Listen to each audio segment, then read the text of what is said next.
당신 어떻게 이럴 수가 있어? 장인 장모님 몰디브 여행 보내준 거, 매달 용돈 이체한 거. 우리 통장에서 나간 돈 전부 봤어. 당신도 알잖아요. 요즘 어디 이렇게 시부모랑 같이 사는 집이 있어요? 내가 참는 것도 있어요. 참는다고? 내가 뭘 참는데? 엄마한테 식사 한번 제대로 차려드린 적 있어? 엄마가 손주 봐주니까 너는 맨날 친구들이랑 카페 가고 쇼핑하고. 그게 참는 거야? 세연아, 이제 그만해.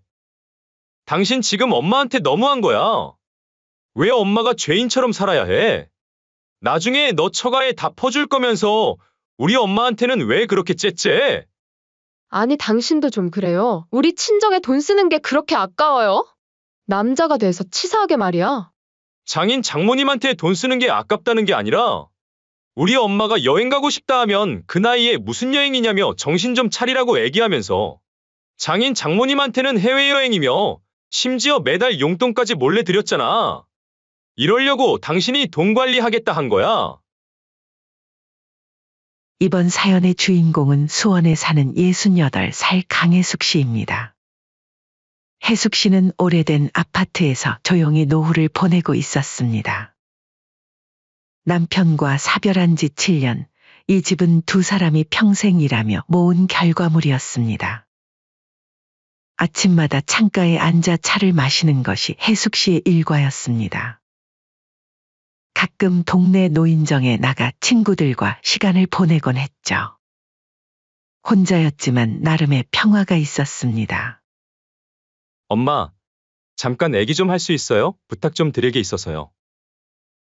어느 날 외아들 강준혁이 갑자기 찾아왔습니다. 아들은 근처에서 며느리 한세연, 손자 도윤이와 함께 전세살이를 하고 있었습니다. 평소에는 한 달에 한두 번 정도 혜숙 씨를 찾아오는 정도였습니다. 우리 집 리모델링 문제가 생겼어요. 두세 달만 어머니 집에 있어도 될까요? 아들의 말에 혜숙 씨는 망설임 없이 고개를 끄덕였습니다. 그래, 와라. 손주랑 같이 지내면 좋지. 일주일 후 아들 내외는 짐을 들고 들어왔습니다. 며느리 세연이는 처음엔 조심스럽게 행동했습니다. 어머니, 밥은 제가 할게요. 쉬세요. 며느리의 따뜻한 말에 혜숙 씨는 마음이 놓였습니다. 손자 도윤이는 할머니 집에 온다며 신이 난 모습이었습니다. 할머니, 나 여기서 자는 거야. 신난다. 도윤이의 천진난만한 모습에 혜숙 씨는 환하게 웃었습니다. 오랜만에 집안에 생기가 돌았죠. 처음 며칠은 며느리가 부엌을 차지하고 식사를 준비했습니다. 손주를 챙기고 청소기를 돌리는 모습이 부지런해 보였습니다. 혜숙 씨는 며느리의 모습을 흐뭇하게 바라봤습니다. 세연아, 고맙다. 덕분에 잘 쉬는구나. 아니에요, 어머니. 신세 지는데 이 정도는 당연하죠. 하지만 그것도 일주일 정도였습니다. 점점 며느리의 표정이 달라지기 시작했습니다. 일어나는 시간이 점점 늦어졌고 집안일에 손을 놓기 시작했습니다. 며칠이 지나자 살림은 모두 혜숙 씨 몫이 되었습니다. 아침에 일어나 도윤이 아침을 준비하고 점심 도시락을 싸고 어린이집에 데려다주는 일이 혜숙 씨의 일과가 되었습니다. 어머니, 도윤이 좀 어린이집에 데려다 주세요. 저는 오늘 너무 피곤해서. 며느리는 늦잠을 자고 일어나서는 이렇게 말했습니다. 혜숙 씨는 별말 없이 손자를 데리고 나갔습니다. 처음에는 어쩌다 한 번이라 생각했지만 이런 날이 계속되었습니다. 어머니, 도윤이 간식 좀 챙겨주실래요? 저는 좀 누워있을게요. 어머니, 도윤이 목욕 좀 시켜주세요. 제가 오늘 두통이 심해서. 혜숙 씨는 처음에는 며느리가 적응 기간이 필요한 것이라 생각했습니다. 하지만 며느리는 점점 더 혜숙 씨에게 모든 일을 맡기고 자신은 TV를 보거나 핸드폰만 들여다보며 시간을 보냈습니다. 세연아, 괜찮니? 요새 많이 피곤한 모양이구나. 네, 요즘 너무 피곤해요. 불면증 때문에 잠을 잘 못 자서. 혜숙 씨는 더 이상 묻지 않았습니다. 대신 도윤이를 더 열심히 챙겼습니다. 손자가 밝게 웃는 모습을 보는 것이 유일한 위안이었습니다. 아들은 아침 일찍 나가 밤늦게 들어왔습니다. 회사 일이 바쁘다며 주말에도 나갔습니다. 혜숙 씨는 며느리의 행동에 대해 아들에게 말하고 싶었지만 입을 열지 못했습니다. 아들이 바쁘게 일하는데 시어머니가 며느리 흉을 본다고 생각하면 어쩌지? 이런 생각에 혜숙 씨는 속으로만 삭혔습니다. 예전에는 며느리가 참 고왔습니다. 준혁 씨가 결혼한다고 했을 때 혜숙 씨는 세연 씨를 만나자마자 마음에 들었습니다. 말투도 상냥하고 예의도 바르고 정 많은 아이려니 생각했기 때문입니다. 하지만 지금 자신의 집에서 함께 사는 며느리는 정과 달랐습니다. 혜숙 씨의 집에 와서는 완전히 딴 사람이 된 것 같았죠. 한 달이 지나도록 아들 내외는 생활비 한 푼 내지 않았습니다. 식료품비는 2배로 늘었고 수도세와 전기세도 크게 올랐습니다. 혜숙 씨는 연금으로 살고 있었기에 경제적 부담이 컸습니다. 엄마 죄송해요. 저희가 생활비라도 좀 보태드려야 하는데. 돈 관리를 세연이가 하고 있어서요. 이렇게 말하는 아들을 보며 겨우 몇 달인데 좀만 더 참아야지 하는 마음에 일단 아무 말도 하지 않았죠. 하지만 고생한다는 말 한마디 없는 며느리를 보며 혜숙 씨의 마음 한구석이 점점 바스러지기 시작했습니다. 좋은 시어머니가 되고 싶었던 마음, 며느리를 아끼려 했던 마음이 서서히 식어갔습니다. 아이고, 오늘은 허리가 너무 아파서 저녁상은 너가 좀 차려줄 수 있니? 아, 저 조금 바쁜데. 많이 아프세요? 어제 도윤이랑 놀아주다 조금 삐끗한 것 같구나. 조심 좀 하시지. 알겠어요. 오늘은 그럼 제가 할게요. 하지만 그날 저녁 며느리가 차린 저녁상은 배달 음식이었습니다. 맛있게 드세요, 어머니. 며느리는 아무렇지 않게 말했습니다. 혜숙 씨는 뭐라고 말해야 할지 몰랐습니다. 그냥 묵묵히 밥을 먹었습니다. 어느새 약속한 2달이 넘어가고 있었습니다. 하지만 아들네 가족이 나갈 기미는 보이지 않았습니다. 오히려 점점 더 이 집의 자리를 잡아가는 듯 했습니다. 혜숙 씨의 방은 점점 좁아졌습니다. 아들 내외의 물건들이 집 안 곳곳을 차지해 갔습니다. 거실에는 도윤이의 장난감이 널브러져 있었고 부엌에는 며느리가 사온 물건들이 가득했습니다. 혜숙 씨는 점점 이 집에서 손님이 되어가는 기분이었습니다. 자신의 집에서 자신이 마련한 공간에서 구석으로 밀려나고 있었습니다. 그렇게 벌써 3개월이 지났지만 여전히 아들 내외와 함께 살고 있었죠. 리모델링이 생각보다 오래 걸려 미안해하는 아들의 말에 혜숙 씨는 별말 없이 고개를 끄덕였습니다. 하지만 며느리와의 관계는 점점 불편해져 갔습니다. 장마가 시작된 어느 저녁, 혜숙 씨는 오랜만에 가족이 모인 저녁 식사 자리에서 조심스레 말을 꺼냈습니다. 평소에는 말이 없었던 혜숙 씨였지만 오늘은 용기를 내었습니다. 나도 죽기 전에 해외나 한 번 더 나가보면 좋겠다. 얼마나 좋니? 푸른 바다에 한 번도 가본 적이 없어? 그 말을 들은 며느리가 젓가락을 들다 말고 피식 웃었습니다. 어머니, 아직 도윤이도 어린데 여행이 급한가요? 저는 솔직히 시댁에서 집도 못 사주셨으면 여행 갈 돈 모아서 자식들 집이라도 해주고 죽겠어요. 아들이 멍하니 숟가락을 멈추고 있다가 엄마를 힐끔 보며 조심스럽게 말했습니다. 여보, 무슨 말을 그렇게 해? 우리 집도 전세금 엄마가 해주신 거잖아. 전세랑 매매랑 같아? 당신도 복 받은 줄 알아? 요즘 집도 안 해주는 남자한테 시집 오는 여자가 어딨어? 장인어른도 집 사주신 건 아니잖아. 아들은 어머니를 향해 미안한 듯 눈길을 보냈습니다. 하지만 며느리가 말끝을 자르며 목소리를 높였습니다. 참나 결혼할 때 남자랑 여자가 같아? 우리 집이 시댁이었으면 부끄러워서 고개도 못 들었을 거야. 식탁 위로 무거운 침묵이 내려앉았습니다. 아들은 어색한 침묵 속에서 어머니와 아내 사이를 번갈아 쳐다보며 불안한 표정을 지었습니다. 아이고, 됐다. 내가 괜한 말을 꺼냈네. 알았으니까 어서 밥마저 먹거라. 저녁 식사 후 혜숙 씨는 설거지를 하며 눈물을 참았습니다. 가슴이 답답했죠. 자식 결혼할 때 집 하나 못 해준 것 때문에 처가에 무시받는 아들을 생각하면서 괜한 자책을 하게 되었습니다.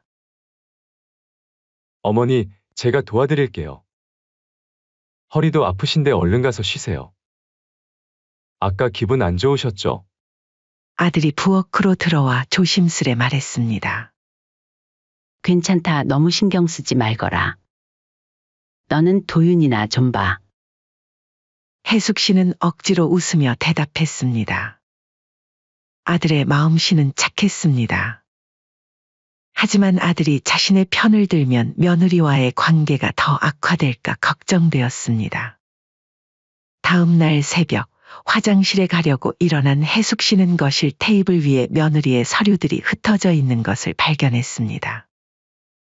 정리하려다 눈에 들어온 카드 명세서에 시선이 고정되었습니다. 몰디브 왕복 항공권 2장, 호텔 리조트 예약, 사돈댁 명의 용돈 이체. 혜숙 씨의 가슴이 철렁 내려앉았습니다. 사돈댁은 해외여행을 보내주는데 시어머니는 여행 꿈도 꾸지 말라니요.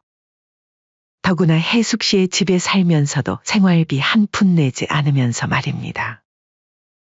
나한테는 그렇게 애기했으면서 여태까지 용돈도 줬다고. 사돈댁은 해외여행을 보내주는데 시어머니는 눈치 밥 한 끼도 조심스럽게 먹는 현실이 서글펐습니다. 혜숙 씨는 손이 떨려 카드 명세서를 원래 있던 자리에 놓았습니다. 그리고 자신의 방으로 돌아가 침대에 앉았습니다. 가슴이 아팠습니다. 눈물이 한 줄기, 두 줄기 흘러내렸습니다. 엄마, 아침 드세요. 아침 식사 시간, 아침밥을 한 아들이 혜숙 씨의 방문을 두드렸습니다. 혜숙 씨는 얼른 눈물을 닦고 대답했습니다. 나 조금 이따 먹을게. 너희들 먼저 먹어. 괜찮으세요? 어디 편찮으세요? 아들의 목소리에 진심 어린 걱정이 묻어났습니다. 아니, 괜찮아. 그냥 좀 피곤해서. 혜숙 씨는 하루 종일 방에서 나오지 않았습니다. 처가에는 그렇게 많은 돈을 쓰면서 시어머니에게는 집을 사주지 않았다고 원망하는 며느리의 모습이 머릿속에서 떠나지 않았습니다. 저녁이 되어서야 혜숙 씨는 방에서 나왔습니다. 아들이 걱정스러운 표정으로 다가왔습니다.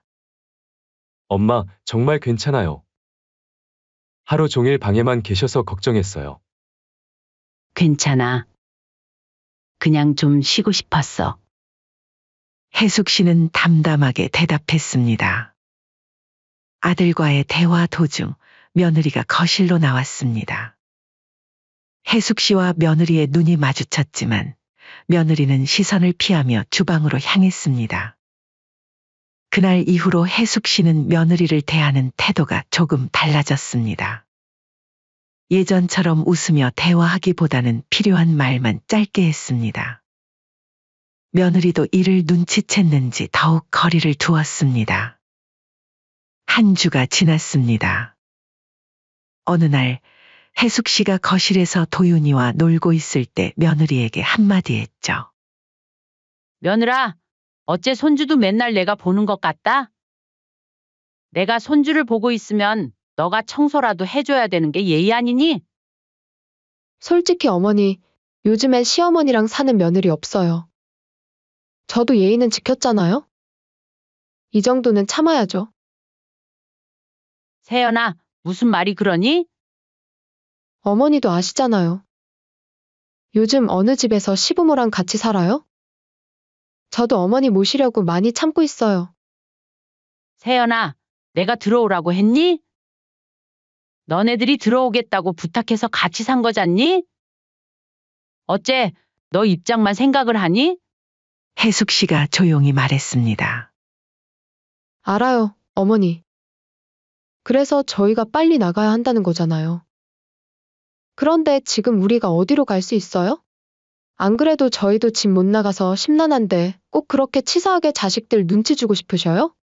그 순간 아들이 거실로 들어왔습니다. 긴장된 분위기를 느꼈는지 불안한 표정으로 두 사람을 번갈아 쳐다봤습니다. 무슨 일이에요? 아니, 별일 아니야? 혜숙 씨는 더 이상 말하지 않았습니다. 하지만 가슴 속에서는 무언가가 부글부글 끓어오르고 있었습니다. 그동안 참아왔던 감정들이 한계에 다다르고 있었습니다. 아들이 방에서 나와 거실로 들어올 때 혜숙 씨는 그의 표정을 살폈습니다. 아들의 눈에는 피로와 걱정이 깃들어 있었습니다. 한 번은 어머니와 눈이 마주치자 아들이 먼저 시선을 피하며 머쓱한 웃음을 지었습니다. 마치 뭔가 죄책감을 느끼는 듯했습니다. 하지만 혜숙 씨에게 솔직하게 말하지는 못했습니다. 그 순간부터 혜숙 씨의 감정은 더 이상 속으로 삭일 수 없는 무게로 쌓여갔습니다. 폭발은 시간 문제였습니다. 그렇게 사건은 어느 토요일 오후에 벌어졌죠. 혜숙 씨는 아침부터 손자 도윤이의 옷을 빨고 집안 구석구석을 청소하고 저녁거리까지 미리 준비해 놓았습니다. 허리가 아파 잠시 쉬려던 참 이제야 편안한 마음으로 거실 소파에 앉았습니다. 오랜만에 손에 잡히는 리모컨. 좋아하는 코미디 프로그램이 방영 중이었습니다. 아이고, 웃겨라. 혜숙 씨는 TV에 나오는 개그맨의 익살스러운 몸짓에 소리내어 웃었습니다. 몇 개월 만에 처음으로 마음 편히 웃는 순간이었습니다. 오랜만에 찾아온 소소한 행복. 하지만 그것도 잠시였습니다. 쯧쯧. 거슬리는 혀 차는 소리가 들렸습니다. 며느리가 방에서 나와 거실로 들어서고 있었습니다. 혜숙 씨의 웃음소리가 거슬렸는지 며느리의 얼굴에는 짜증이 가득했습니다. 어머니, 조금만 조심해 주시면 안 될까요? TV 볼 시간 있으면 도윤이나 좀 봐주세요. 그리고 같이 사는데 눈치 좀 봐주세요. 혜숙 씨의 웃음이 순간 얼어붙었습니다. 손에 들고 있던 리모컨을 천천히 내려놓았습니다. 그래. 나도 그동안 많이 참았다. 밥 해주고 빨래 해주고 손주 키워주고도 사람 대접 못 받고 내 친정은 해외 보내면서 나보고는 집 못 사줬으니 미안해 하란다.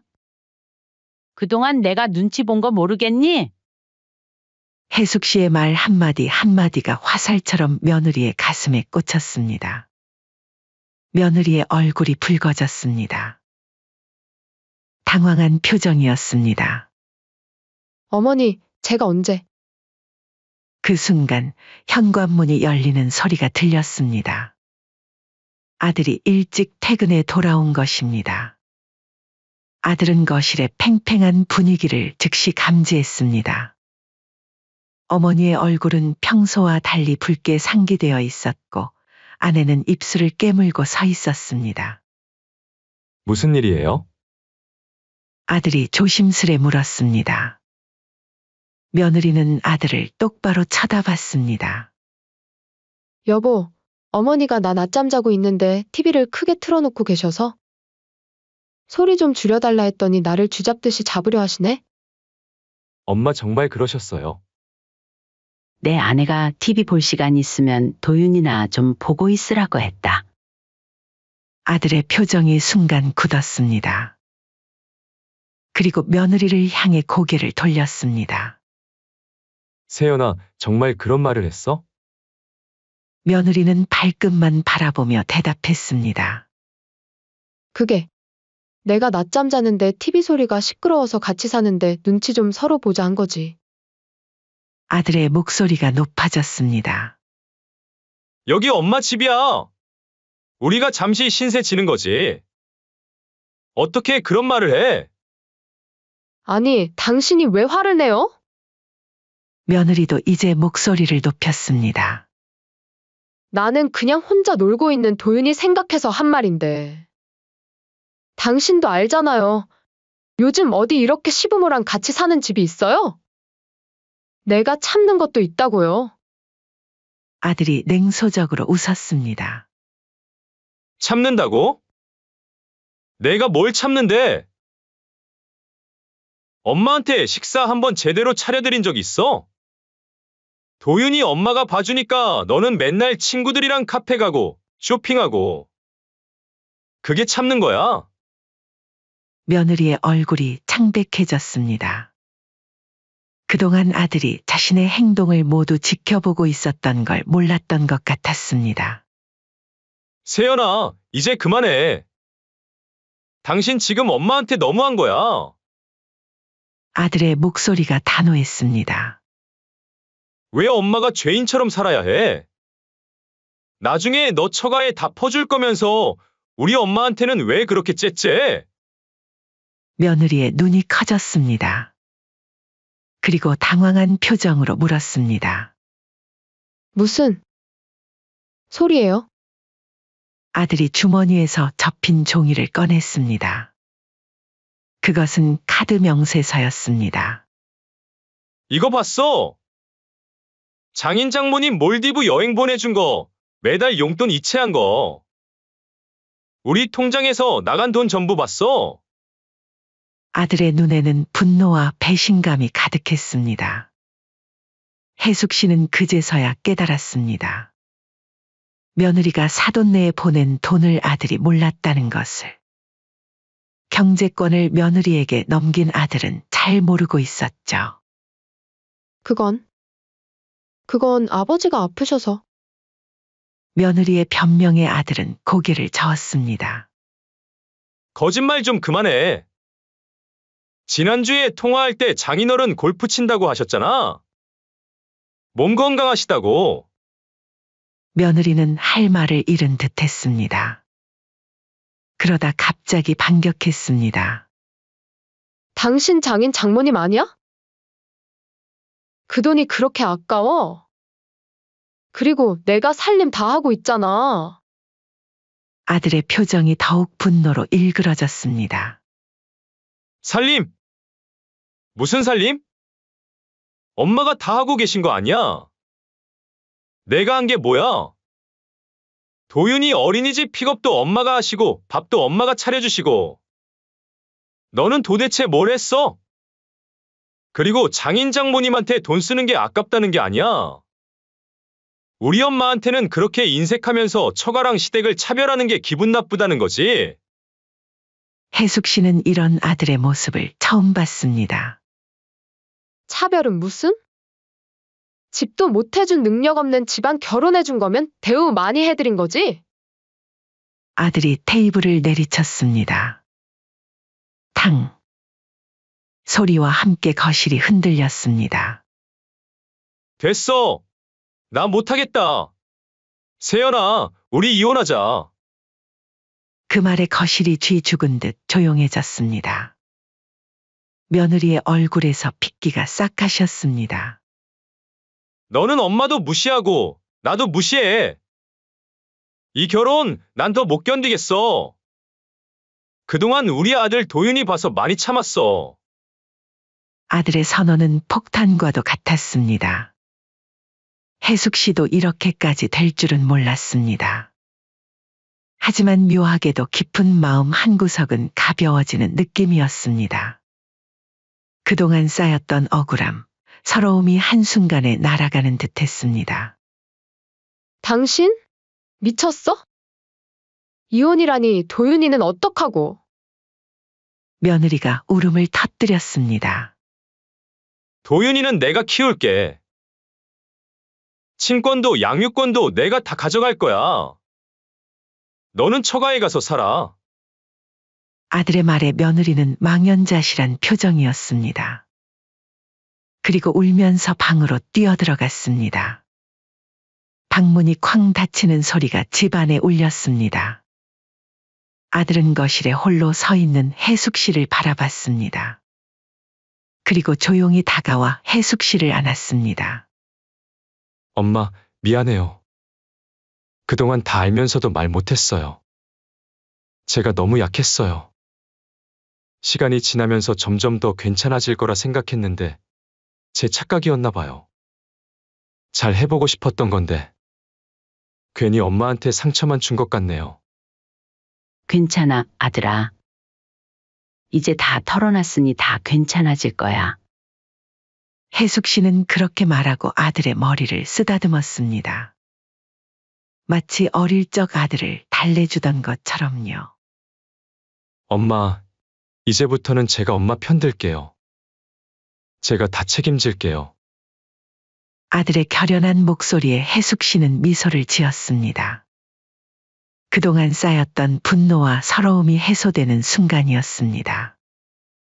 며느리의 방에서는 흐느끼는 소리가 들렸지만 해숙 씨와 아들은 이제 그 소리가 더 이상 자신들을 옥죄지 않는다는 것을 알았습니다. 창밖으로 비가 그치고 있었습니다. 어둡던 하늘의 노을이 지기 시작했습니다. 새로운 날이 시작되는 조짐이었습니다. 그렇게 이혼을 통보받은 후 며느리는 그날 밤 짐을 싸서 친정으로 돌아갔습니다. 도윤이는 해숙 씨의 방에서 잠들어 있었기에 며느리는 아들에게 잔뜩 화가 난 목소리로 속삭였습니다. 내일 변호사 만나서 상의할 거야. 위자료 많이 받아낼 거니까 각오하는 게 좋을 거야. 아들은 차갑게 대답했습니다. 어디 한번 해봐. 내가 우리 엄마한테 어떻게 했는지 법정에서 다 밝혀질 텐데. 며느리는 그 말에 흠칫했지만 강한 척 고개를 치켜들고 집을 나갔습니다. 해숙 씨는 창문으로 며느리가 택시에 오르는 모습을 지켜봤습니다. 그런데 묘하게도 마음이 무겁지 않았습니다. 오히려 오랜 짐을 내려놓은 듯한 해방감이 느껴졌습니다. 다음 날 아침, 해숙 씨는 일찍 일어나 여느 때처럼 아침 식사를 준비했습니다. 하지만 오늘은 무언가 달랐습니다. 예전처럼 눈치를 보며 조용히 움직이지 않아도 되었습니다. 해숙 씨는 기분 좋게 콧노래를 흥얼거리며 도윤이가 좋아하는 달걀 부침을 만들었습니다. 할머니요, 엄마는요? 아침을 먹으며 도윤이가 물었습니다. 해숙 씨와 아들은 순간 눈빛을 교환했습니다. 엄마는 잠시 외할머니 집에 가셨어. 곧 만날 수 있을 거야. 아들이 부드럽게 대답했습니다. 도윤이에게 갑작스러운 충격을 주고 싶지 않았기 때문입니다. 며칠 후 아들은 변호사를 만나고 돌아왔습니다. 그의 표정은 밝았습니다. 엄마, 생각보다 잘 될 것 같아요. 세연이 처가에 돈 보낸 거, 제가 모르게 한 것들이 다 증거로 남아 있어요. 그리고 변호사가 엄마한테 위자료를 요구할 수도 있대요. 정신적 피해를 입혔으니까. 해숙 씨는 고개를 끄덕였습니다. 아들이 드디어 강하게 나서는 모습이 대견했습니다. 한 달이 지났습니다. 해숙 씨는 창가에 앉아 따뜻한 차를 마시고 있었습니다. 오랜만에 찾아온 평화로운 시간이었습니다. 그때 전화벨이 울렸습니다. 어머니, 며느리의 목소리였습니다. 전화기 너머로 들리는 그녀의 목소리는 예전과 달리 기가 죽어 있었습니다. 왜 전화했니? 혜숙 씨는 담담하게 물었습니다. 도윤이 좀 볼 수 있을까요? 한 달이 넘도록 못 봤어요. 그건 준혁이한테 물어봐야지. 혜숙 씨는 단호하게 대답했습니다. 아들이 전화를 받아 며느리와 이야기했습니다. 세연아, 도윤이를 만나고 싶으면 정식으로 면접 교섭 신청을 해. 그리고 앞으로 연락은 변호사를 통해서만 하자. 나나 엄마에게 직접 연락하지 마. 아들의 목소리에는 한치의 망설임도 없었습니다. 며느리가 무언가 더 말하려 했지만 아들은 전화를 끊어버렸습니다. 세연이가 다시 합치자고 했어요. 자기가 생각해보니 잘못했대요. 아들이 냉소적인 웃음을 지으며 말했습니다. 그래서 넌 어떻게 생각하니? 농담도 심하셔라, 엄마. 절대 안 됩니다. 이제 와서 무슨 소용이에요? 엄마를 그렇게 무시했던 사람이랑은 절대 못 삽니다. 혜숙 씨는 고개를 끄덕였습니다. 아들이 이렇게 결연한 모습을 보이니 안심이 되었습니다. 한편 며느리는 친정에서 냉대를 받고 있었습니다. 물론 사돈 어른은 딸이 이혼했다는 소식에 처음에는 충격을 받았지만 그동안 사위로부터 받은 돈 덕분에 경제적으로는 여유가 있었습니다. 문제는 그 돈이 더 이상 들어오지 않게 된 것과 이혼으로 인한 체면 손상이었습니다. 어떻게 그럴 수가 있니? 이제 사람들 얼굴을 어떻게 보라고. 친정어머니가 매일같이 잔소리를 했습니다. 매주 골프를 치러 다니던 친정아버지도 이제는 동네에서 고개를 들기 어려워했습니다. 기존의 며느리를 통해 들어오던 돈줄이 끊기자 친정 부모님의 태도는 점점 더 냉담해졌습니다. 그러게 진작에 시댁에도 어느 정도 대우는 해드렸어야지. 안사돈 말에 며느리는 대꾸할 말이 없었습니다. 집도 없고 제대로 된 일자리도 없는 상황에서 그녀는 점점 더 구석으로 밀려났습니다. 결국 며느리는 친구의 소개로 부동산 사무실에서 일을 시작했습니다. 예전에는 고급 백화점에서 쇼핑하던 그녀가 이제는 손님들에게 깍듯이 인사하며 집을 보여주는 일을 해야 했습니다. 그리고 작은 원룸으로 독립해 혼자 살기 시작했습니다. 세연아, 요새는 어때? 힘들지? 친구가 카페에서 만나 물었습니다. 그냥 그래. 도윤이가 너무 보고 싶어. 며느리의 눈에는 눈물이 고였습니다. 그제야 그녀는 자신이 얼마나 어리석었는지 깨닫고 있었습니다.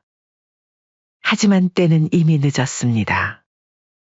여름이 되었습니다. 혜숙 씨, 아들 그리고 도윤이는 하와이행 비행기에 몸을 실었습니다. 창밖으로 보이는 구름이 마치 솜사탕 같았습니다.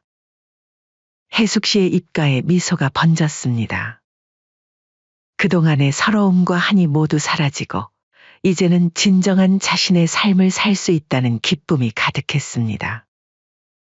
아들과 손자가 옆에 있어 더없이 행복했습니다. 하와이의 와이키키 해변에서 혜숙 씨는 처음으로 푸른 바다를 보았습니다. 그 광활한 바다 앞에서 혜숙 씨는 두 팔을 벌리고 깊이 숨을 들이마셨습니다. 엄마, 사진 찍어드릴게요. 아들이 카메라를 들고 미소 지었습니다. 도윤이는 할머니 옆에서 포즈를 취했습니다. 그 순간이 SNS에 올라갔고 며느리는 작은 원룸에서 그 사진을 보며 한참을 울었습니다. 자신이 그토록 무시하던 시어머니가 이제 자신보다 더 행복해 보였기 때문입니다. 자신의 가족을 소중히 여겼어야 했다는 후회가 너무 늦게 찾아왔습니다. 수원의 아파트에서는 새 생활이 시작되었습니다. 혜숙 씨는 여행에서 돌아온 후 더욱 활기찬 일상을 보냈습니다. 동네 요가 교실에도 등록하고 오랫동안 미뤄두었던 독서 모임도 다시 시작했습니다. 엄마, 저 이번에 승진했어요. 어느 날 아들이 기쁜 소식을 들고 왔습니다. 예전에는 경제권을 아내에게 맡기고 일에만 몰두했던 아들이었지만 이제는 모든 면에서 더 책임감 있게 변했습니다. 축하해, 아들. 정말 자랑스럽다. 혜숙 씨는 아들의 머리를 쓰다듬었습니다. 이제는 모든 것이 제자리를 찾아간 것 같았습니다. 저녁 식사 후 혜숙 씨는 거실에서 마음껏 TV를 보며 크게 웃을 수 있었습니다. 더 이상 시끄럽다. 는 핀잔을 들을 일도 눈치를 볼 필요도 없었습니다. 혜숙 씨는 볼륨을 평소보다 조금 더 크게 틀었습니다. 그 소리는 마치 자유의 선언과도 같았습니다. 엄마, 이거 받으세요. 어느 날 아들이 거실에 들어오며 꽃다발을 내밀었습니다. 오늘은 혜숙 씨의 생일이었습니다. 며느리가 있을 때는 생일도 제대로 챙기지 못했지만 이제는 달랐습니다. 생신 축하드려요, 엄마. 그동안 제가 많이 부족했어요. 아들은 눈시울을 붉히며 말했습니다. 도윤이도 직접 그린 그림을 할머니에게 선물했습니다. 할머니, 우리가 바다 간 거 그렸어요. 할머니 웃는 거 이쁘다. 혜숙 씨는 손자를 품에 안았습니다. 눈물이 차올랐지만 그것은 기쁨의 눈물이었습니다. 우리 도윤이가 제일 이쁘지? 창밖으로 노을이 지고 있었습니다. 바다처럼 붉게 물든 하늘이 창문 가득 펼쳐졌습니다. 혜숙 씨는 그 노을을 바라보며 생각했습니다. 여보, 이제 나 정말 행복해요. 그동안의 참음이 헛되지 않았어요. 이제는 진짜 내 삶을 살고 있어요. 문득 예전에 밥상머리에서 여행 얘기를 꺼냈다가 며느리에게 핀잔을 들었던 일이 떠올랐습니다. 그때의 서러움이 지금의 행복으로 바뀌었다는 사실에 미소를 지었습니다. 이제 혜숙 씨의 인생에 진정한 봄이 찾아온 것입니다.